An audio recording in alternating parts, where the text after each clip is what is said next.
Bonsoir à toutes et à tous. D'abord, ce drame à Sacré-Cœur. Un médecin dentiste et ses 3 enfants sont retrouvés morts cet après-midi vers 14 heures. L'auteur du drame, très discret selon ses voisins, était en instance de divorce avec son épouse, ce qui serait d'ailleurs la cause de son suicide. Notre reporter Moussa Mané s'est rendu sur les lieux. Reportage. Une tragédie à Sacré-Cœur. Un médecin dentiste se serait suicidé après avoir tué ses 3 enfants par empoisonnement. On a vu une dame en train de pleurer ici et on a demandé qu'est-ce qui se passe. On a dit que c'est un vieux qui s'est suicidé avec ses 3 enfants. Nous, on ne connaît pas encore l'origine. On connaît pas encore l'origine, que des rumeurs. Le boutiquier dit que le vieux s'est discuté avec sa femme et par la suite il s'est suicidé en tuant ses 3 enfants. Oui, on dit qu'il est mort en empoisonnant ses 3 enfants. Selon cet agent qui travaille depuis plus de 4 ans dans l'immeuble, le médecin n'est pas rentré passer la nuit dernière, ce qui a alerté les membres de sa famille. Aujourd'hui, le matin, justement, on a vu les ambulances. On ne savait pas qu'il y a quelque chose qui est là parce qu'ils n'avaient pas l'habitude de passer ici la nuit. Donc aujourd'hui, comme leur famille, il n'a pas vu à la maison durant la nuit. Donc ils ont obligé de venir là où ils travaillent ici pour vérifier. Donc lorsqu'ils sont venus, ils ont frappé la porte, mais personne n'a répondu. Après ils ont obligé de forcer la porte pour ouvrir. Donc ils ont ouvert la porte, ils ont trouvé des corps qui sans vie. C'est vers 14 heures que le drame a eu lieu. Selon les riverains qui n'ont pas voulu être enregistrés, le médecin est divorcé. Autre actualité en plus bref, un incendie s'est déclaré cet après-midi à Wakinan, Nimzat et à Guédiawaye. L'origine du feu reste pour le moment inconnue, mais l'on nous signale déjà 8 véhicules consumés par les flammes. Nous y reviendrons lors de nos prochaines éditions. Des femmes maires de villes et de communes, cela ne court pas les rues au Sénégal où 98% des mairies sont dirigées par des hommes. Une révélation de l'invité du jury du dimanche, la présidente du COCU des femmes leaders a indiqué que son organisation soutient Soham El Wardini à Dakar et encourage les candidatures féminines. Elles veulent investir au moins 10% de femmes pour les prochaines élections locales prévues en janvier 2022. La synthèse du JDD. Abdourahmane Ly. La colonisation a eu des conséquences insoupçonnées sur la société sénégalaise, laisse entendre la présidente du caucus des femmes leaders du Sénégal, constatant la faible présence des femmes à la tête des municipalités, environ 2%. Fatou Soussar estime que la construction d'une nation spécifiquement sénégalaise qui donnait une place de choix à la femme a été stoppée par le pouvoir colonial. Et je dis que ce n'est pas notre histoire. Quand tu veux les gays Kandang, c'est-à-dire dans le Caillou, les femmes avaient comme des duchesses qui avaient des espaces qui leur étaient propres. Au Foulado, vous avez Fante Canal de Baldé, etc. Donc on ne parlera pas de la dernière résistante qui est Aline Diatta. Donc les femmes dans ce pays ont tenu l'histoire de ce pays d'un bout à l'autre. Et on vient nous dire que oui, c'est notre culture, c'est notre tradition. C'est faux. Mais justement, c'est la parenthèse coloniale, c'est l'aliénation coloniale qui nous a mis dans cette situation-là. Si cette partie de l'histoire semble être ignorée par certains, l'histoire retiendra que Soham El Wardini a été la première mairesse de Dakar. Une mairesse qui n'a pas été reconduite par sa coalition pour les locales de 2022, avant que les femmes membres du caucus des femmes leaders du Sénégal ne décident de la soutenir, tout comme les autres femmes qui ont décidé de se présenter à ces élections. Objectif, investir au moins 10% de femmes sur les territoriales. Les 10%, nous ne l'avons pas dit comme un slogan. C'est que nous avons fait une cartographie des communes. Sur les 557, les 2 tiers sont des communes rurales, c'est des villages. Or, notre histoire est telle que dans les villages, il est difficile qu'une femme se lève pour dire qu'elle va être maire. Bon, on aura nos 10% d'investiture. oui. Oui. On aura plus pour le conseil départemental.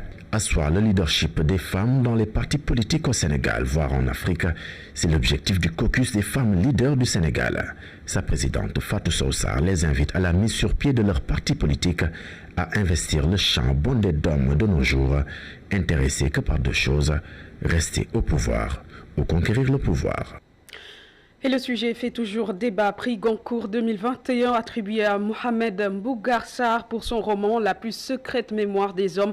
Fatou Sow Sarr s'est offusqué de certaines critiques à l'endroit du jeune écrivain sénégalais. Pour elle, son roman De purs hommes, qui fait l'objet de critiques du fait du sujet de l'homosexualité qui est traité, ne devrait pas être un sujet tabou. Toutefois, elle invite à la prudence quant à l'intégration de cette œuvre dans les programmes scolaires au Sénégal. Fatou Sow Sarr, que je vous propose d'écouter. Il paraît, je ne l'ai pas lu, oui, qu'il maîtrise la technique de l'écriture. Ça dépend pourquoi. Donc, et là, il va falloir prendre les spécialistes en littérature. C'est eux qui pourront se prononcer pour voir est-ce que ça mérite d'être dans leur programme ou pas.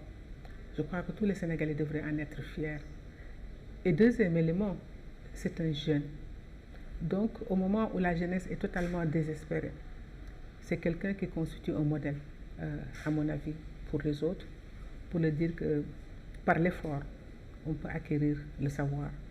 Ce qu'il faut simplement regretter, c'est tout le tollé qu'il y a eu derrière cette nouvelle, de tout de suite, une entreprise de destruction de l'image de ce jeune homme. Mais il faut faire attention. Ce n'est pas parce que la société doit conserver ses valeurs qu'on ne doit pas parler des questions qui sont des questions humaines. Encore que, moi je ne l'ai pas lu, mais on nous dit qu'il n'a fait que décrire une société telle qu'il l'a perçue ou telle qu'il l'a sentie. On est en train d'étudier l'évolution des familles sénégalaises de la période précoloniale à aujourd'hui pour pouvoir aider l'État à dégager un projet de société sur la famille sénégalaise, fondé sur nos valeurs, fondé sur nos traditions. Donc, on n'a pas... En excluant le mariage homosexuel. Absolument. Et nous parlons de toute autre chose. L'État du Sénégal injecte chaque année plus de 50 milliards de francs CFA. L'annonce est du directeur des routes qui présidait les journées d'information et de sensibilisation sur le réseau routier inter-État de l'UEMOA à l'occasion donc de la 6e édition de la foire internationale de Kaolack. Le compte-rendu d'Adamassar. La détérioration précoce et accélérée des infrastructures routières au Sénégal inquiète les autorités. Selon le directeur des routes, chaque année, plus de 50 milliards de francs CFA sont injectés dans l'entretien routier. Vous savez que de 2012 à maintenant, l'État a injecté hors entretien, rien que pour le développement des réseaux, près de 2500 milliards. Et chaque année, plus de 50 milliards sont injectés pour l'entretien routier. C'est des montants colossaux. Le règlement 14, nous le déroulons au Sénégal depuis 2012 avec un concessionnaire que certainement vous connaissez, Afrique Pesage, qui travaille sur la base d'un cahier de charges. Et l'objectif, c'était d'arriver, en tout cas au bout de 5 ans d'exploitation, à 10% de surcharge sur le réseau. Aujourd'hui, nous restons encore à des taux extrêmement élevés parce qu'il y a encore des taux de 50% de surcharge sur le réseau. Bien entendu, des efforts ont été constatés, surtout sur le poids total à charge, mais la surcharge à l'essieu demeure encore élevée. Et c'est cette surcharge à l'essieu qui engendre des dégradations sur le réseau routier. Nous continuons à travailler avec l'ensemble des parties prenantes, avec l'UEMOA, les autres États membres, parce que c'est une application conjointe, concomitante et harmonisée qui devrait permettre à notre espace de gagner la bataille de la surcharge. La représentante résidente de la commission de l'UEMOA à Dakar appelle à l'application des textes pour faire face à la dégradation des routes. Et le fait de pouvoir s'exprimer, pour tous les acteurs, je pense que ça a été un moment fort, un moment qui a permis de dégager des pistes de solutions pour voir dans quelle mesure est-ce que ces textes communautaires peuvent être appliqués et être bénéfiques pour toutes les populations. Dans la mesure où les acteurs eux-mêmes sont conscients des difficultés liées à la dégradation des routes. Nous allons voir avec le ministère comment nous pouvons accompagner les différents utilisateurs de transport. Journée d'information et de sensibilisation sur le réseau routier inter-État de l'UEMOA, cas du Sénégal, c'est le thème retenu pour la 6e édition de la foire internationale de Kaolack. Et ce samedi, le maire de Sandiara a procédé au lancement des travaux de construction d'une usine de recyclage des batteries pour la production de lingots de plomb. L'usine, qui produira également de l'aluminium et de l'huile usée de voitures, devra employer près de 250 agents. Serigne Gueye Diop, maire de Sandiara, au micro de Muntaga Kane pour plus de précisions. C'est une grande première. Vous savez que le Sénégal produit des millions de batteries chaque année qui sont jetées à la rue dans les décharges publiques. Ce projet a une importance capitale dans le domaine d'abord du recyclage. Un pays qui n'arrive pas à recycler ses ordures est un pays qui est condamné justement à avoir les ordures partout. C'est inacceptable. L'autre objectif, c'est de donner de la valeur à quelque chose qui est perdu. C'est le recyclage. Comment arriver à donner une seconde vie à du plomb qui était censé juste aller quelque part dans les décharges publiques. Et le troisième, c'est le volet formation professionnelle de nos jeunes de Sandiara et la création d'emplois. Cette usine va créer aussi beaucoup d'emplois et va aussi former les jeunes de Sandiara. En dehors du plomb, il y a aussi l'aluminium. L'usine va produire de l'aluminium aussi venant des canettes. Elle va aussi produire de l'huile. Vous savez que l'huile usée, l'huile des véhicules, des voitures est en général rejetée dans la nature. Et cette usine est capable de prendre de l'huile usée et de la transformer en huile neuve, en graisse et toutes sortes d'autres produits recyclés. Donc pour d'huile de vidange pour les camions, d'huile de vidange pour les véhicules légers, mais aussi de graisse pour tous les mécaniciens, ainsi de suite. Le coût du projet, c'est de l'ordre de 5 milliards de francs qui vont être investis ici dans le domaine donc, de la construction, mais dans le domaine aussi du recyclage. Et le nombre d'emplois prévus est de l'ordre de 250 emplois. Grogne des acteurs du secteur des transports terrestres, le cadre des syndicats unitaires de transport en mouvement de grève les 1er et 2 décembre prochains. Les transporteurs veulent des solutions concrètes face aux énormes difficultés qu'ils rencontrent dans leur travail avant cette date ou sinon ils menacent d'aller vers une grève générale. Le compte-rendu signé Mamadou Lamine Fati. Comme un seul homme, les travailleurs du secteur du transport se sont levés pour dire non aux conditions difficiles de travail. Une grève de 48 heures programmée sur toute l'étendue du territoire. Une grève générale le 1er et le 2 décembre, 48 heures renouvelables. Si l'État ne répond pas à nos doléances, si l'État ne nous satisfait pas, vraiment, non seulement on va aller en 48 heures, mais ce sera encore renouvelable. En tout cas, c'est une décision ferme prise avec tout l'ensemble des secteurs d'après-consultation et personne ne peut nous détourner à notre intention d'aller en grève. Un chapelet de doléances qui pousse les travailleurs du transport à descendre dans la rue pour se faire entendre. Vraiment, nous sommes fatigués sur les tracasseries des forces de défense et de sécurité. Je crois que le non-respect des accords tenus avec les syndicats, la concurrence déloyale, l'augmentation des documents administratifs à 100%. Les prises de décision sans une consultation des acteurs. Et puis laisser en rade. Vous voyez que nos camarades citoyens sont tapés, tués, agressés au Mali sans la réaction de l'État. Nous avons des difficultés pour la traversée du pont Gambie. Vraiment, des véhicules passent la nuit là-bas. Vraiment. Et que nous voyons que par exemple le ferry, le pont se ferme à 0 heure, mais nous sommes bloqués à la frontière depuis 8 heures. On ne peut plus travailler avec les motos tchak-tchak, avec les motos Jakarta. Je ne comprends pas que nous, les professionnels de transport, si vous avez une pièce qui manque, vous êtes mis en fourrière. Surtout les Wargaïnés, on ne peut pas comprendre ça dans un pays de droit. Un véhicule particulier qui n'a pas le droit de faire du transport. Le chauffeur qui conduit le véhicule n'a pas la catégorie D. Le véhicule n'a pas d'assurance bleue. Ensemble, défendre le transport.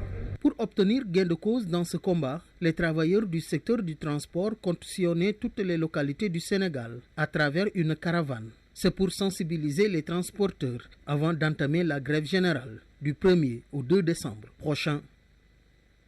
Et pendant ce temps, à Touba, les hippomobilistes réclament plus de considération convoquée par le maire de la ville. Une réorganisation du secteur est en vue, un secteur avec presque 30 000 charrettes qui vivent également beaucoup de difficultés dans la capitale du mouridisme, selon le président de l'association des charretiers de Touba. La correspondance de Goranaklo. Les transporteurs hippomobiles ont égrené un chapelet de doléances devant le maire de la commune de Touba. Si l'on en croit le président des charretiers de la cité sainte, le secteur du transport hippomobile rencontre d'énormes difficultés. Monsieur le maire, je suis désolé bu baax gis nga garage yi nekk ci dëkk bi.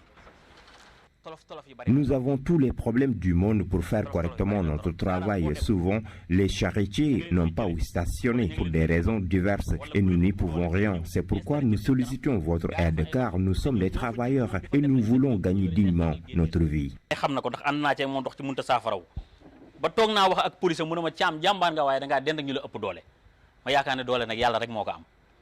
À cet effet, les hippomobilistes réclament plus de considération. xanaa xamoo ne tey employé bi président di wax 30 000 charretiers la ñuy wax moo nekk tey ci Touba.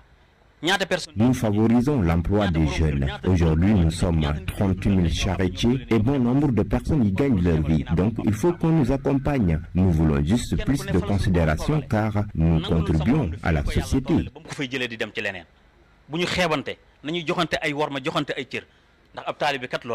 En prenant la parole, l'édile de la ville sainte de Touba se veut clair. Abdullah Hadka annonce des changements pour réformer le secteur du transport hippomobile dans la cité religieuse.